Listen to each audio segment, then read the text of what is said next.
لا إله إلا الله محمد رسول الله.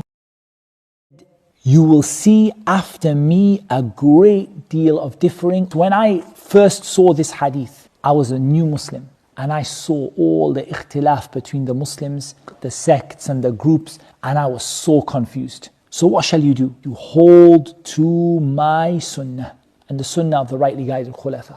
Keep away from the newly introduced practices. This hadith is what brought me to Da'wah Salafiyah.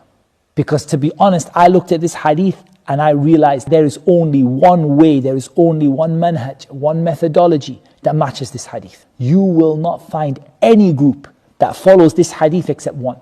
You follow the Quran tells you to follow the Sunnah and the Sahaba. And by Sahaba, I don't mean one Sahabi, but what the Sahaba united upon and agreed upon, or that which became well known from them, then this is not going to be wrong.